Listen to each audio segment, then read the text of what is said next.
আসসালামু আলাইকুম। শুরু করছি ঠুনকো বিশ্বাস। লিখেছেন সৈয়দা নিঝুম, কণ্ঠে আমি আসমা খাতুন।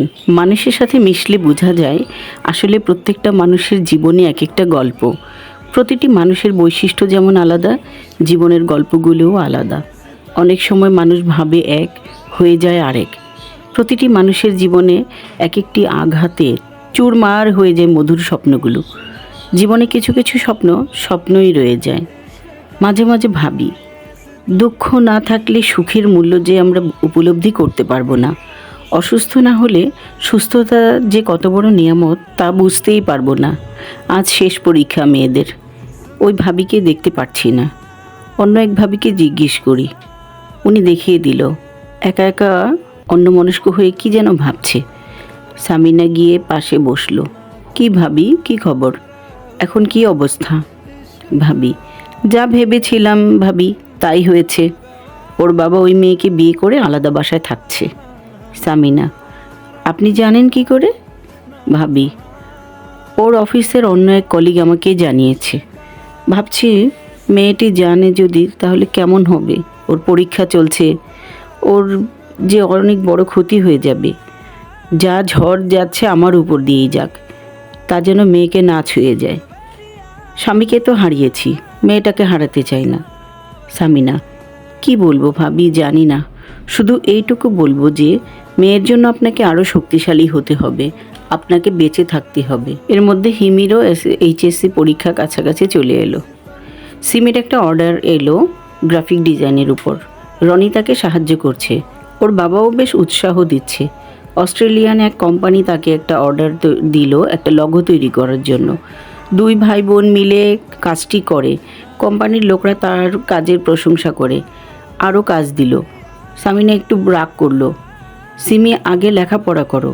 ওর ভাই বলল, মা, লেখাপড়ার পাশাপাশি আমরা অবসর সময়ে এই কাজ করছি।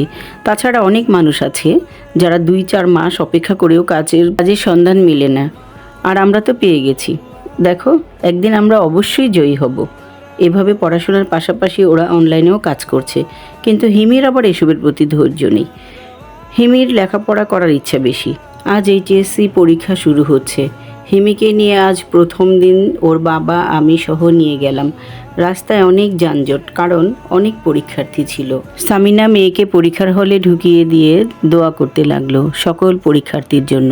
কলেজের পাশে বসেই অপেক্ষা করছে। পরীক্ষা শেষ হলো, বের হলো, বলছে মা পরীক্ষা খুবই ভালো হয়েছে। বাসায় এসে খুব ভালো ফিল করছে। পরের দিন পরীক্ষার হলে গিয়ে সামিনা বসে সবার সাথে গল্প জুড়ে দিল। কি করবে, সময় তো কাটাতেই হবে। এক ভাবি ছিল, উনি 3 পিস বিক্রি করছিলেন, পার্টস বিক্রি করছিলেন। একটা ব্যাগ খুব পছন্দ হলো, কিনলাম। দেখতে দেখতে পরীক্ষাগুলো শেষ হলো। হিমি বলছে, মা আমি 1 সপ্তাহ বিশ্রাম নেব, তারপর আইএলটিএস করব, আইএলটিএসে ভর্তি হব। বেশ তো হবে। সিমিও পড়াশোনার পাশাপাশি অনলাইনে কাজ করছে। ওর ভাইও রনি সহযোগিতা করছে। সিমির সামনে টেস্ট পরীক্ষা। হিমিও আবার বিশ্ববিদ্যালয়ে ভর্তি কোচিং করবে। মিনার খুব কষ্ট হচ্ছে। 3 ছেলে মেয়ের একের পর এক পরীক্ষা, ধাপগুলো পার করে বড় ক্লান্ত হয়ে পড়ে। অন্যদিকে তার শাশুড়ি এসেছেন বাসায়।